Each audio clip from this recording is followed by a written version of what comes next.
Welcome back. Welcome back. This is another Jomo podcast production. Glad to be back, B1-FBA family. How's everybody doing? Hoping everybody had a productive, fruitful week. Got a weekend coming up. Want everyone to have a safe, fun, productive week. Got a lot going on in the news, but today, like before, the focus is still on Microphone Check, which is coming out this month. And today we have in the spotlight my man, Kendrick Lamar.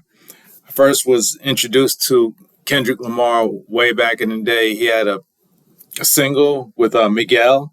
That's when I got familiar with the rapper, but he's highly talented and he's got a great single out right now because I know he's got some kind of beef with Drake, which also leads into other things like culture vultures like DJ Vlad and everyone like that in the mix. So we've got a lot going on, family, and we're going to get into it. Today on deck on the podcast, Kendrick Lamar. Let's get into it.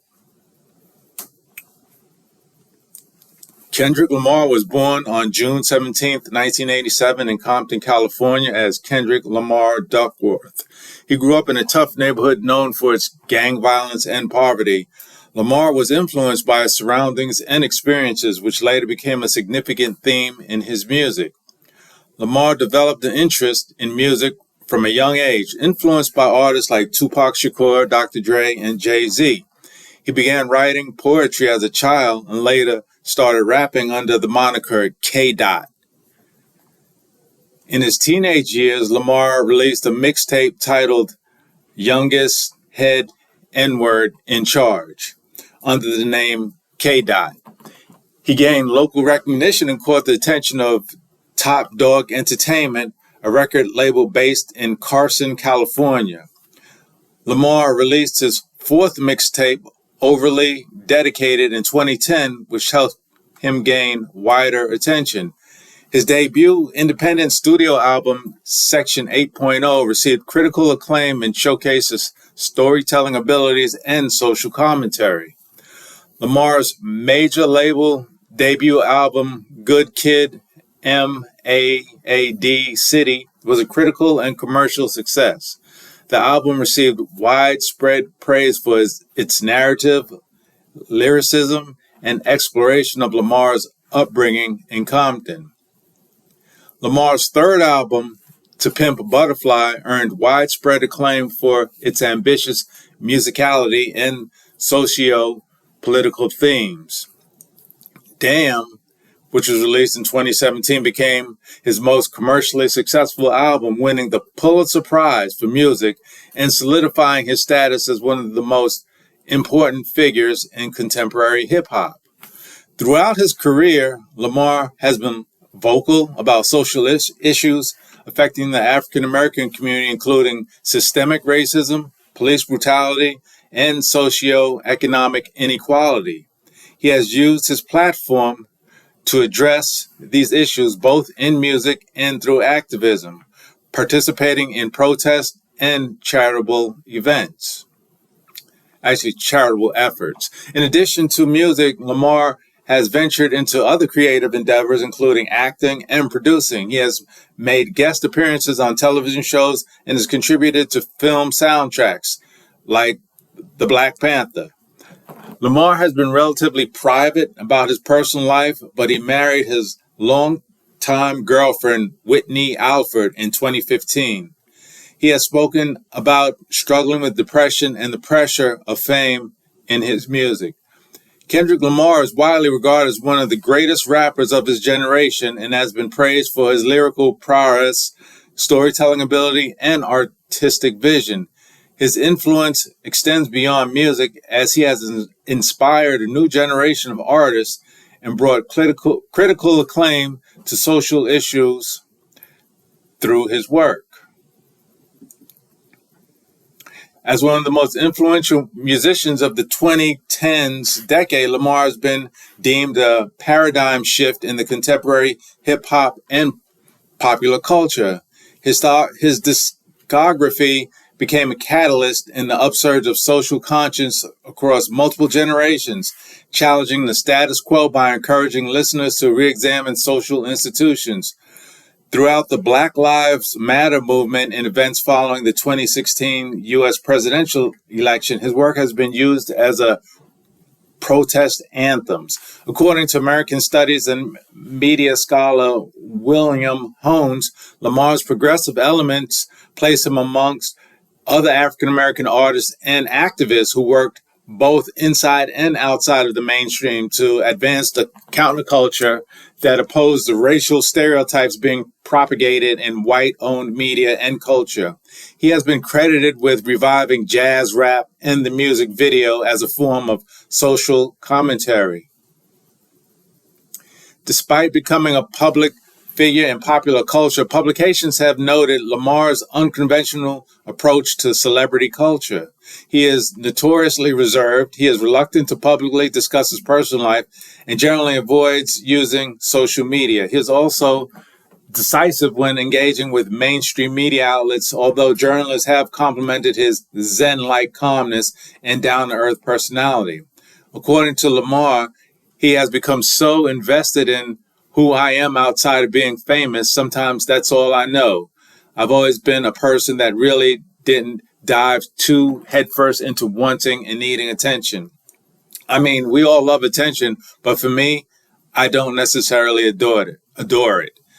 His lyrics have been a topic of media scrutiny, leading to both praise and controversy. He has also been involved in alleged feuds with several rappers throughout his career, which he has received consistent press coverage.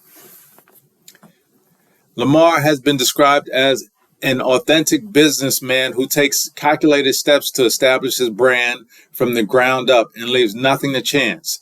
He approaches traditional albums rollouts with an unorthodox method, using creative Easter eggs and leaving cryptic messages before releasing a studio album. Lamar shares a promotional single, Taken from the Heart, a timestamp song series designed to observe the beating pulse behind his music. The vulnerable themes explored on the non-album singles have strengthened his relationships with his inquisitive fan base known as Kinfolk. His real estate portfolio includes properties in Brooklyn, Bel Air, and Manhattan Beach. A supporter of Black Lives Matter movement, Lamar is a vocal advocate for racial equality. He supported Frank Ocean when he came out via an open letter. After questioning the importance of voting, Lamar endorsed Barack Obama's presidential re-election campaign. He had a humanizing meeting with Obama in 2015, which was documented in a public service announcement in support of Mentor, the National Mentoring Partnership, and My Brother's Keeper Challenge. Lamar is an advocate for mental health awareness and has used his music to promote self-love and other mental health initiatives. He strongly dislikes Donald Trump and persistent conversations regarding him, believing it to be like beating a dead horse. He was critical of the U.S. Supreme Court's landmark decision to overturn Roe v. Wade. Lamar has headlined charity concerts benefiting local and international nonprofit organizations. He donated to the American Red Cross in November 2012 to support victims of Hurricane Sandy. In 2023, Lamar donated $50,000 to his alma mater, Centennial High School, in support of its music department.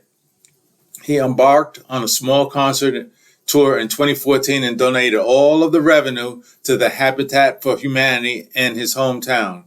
In July 2017, Lamar purchased a wheelchair-accessible van for a quadriplegic fan.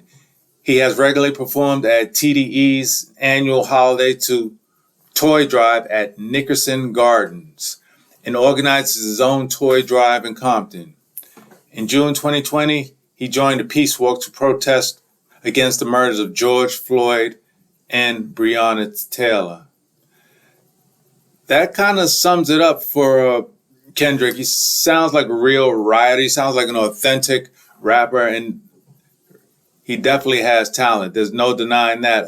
Like I said at the beginning of the show, he's had a beef with Drake, and pretty much Kendrick has won. Everybody loves Not Like Us. I've heard the track the other day, and it's a pretty good track. Not Like Us is supposed to be the anthem for the summer, and it's a banging hit, and I enjoyed it a lot.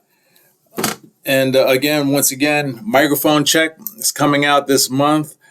I'm going to pivot back next week to a lot of the origins of hip hop. I just pivoted to Kendrick because I just wanted to send a shout out and congratulations to the young man. He's highly prolific, and he gives back to the community, which is one of the things Jomo did when Jomo was alive. Jomo gave back to the community. So Jomo salutes Kendrick and all of the young rappers that have a positive message and a positive image. And before I go, I just want to say like and share the video, and definitely subscribe, and have a fantastic, productive, fun week, family. Stay safe. Love you guys, and I'm out. Peace.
you.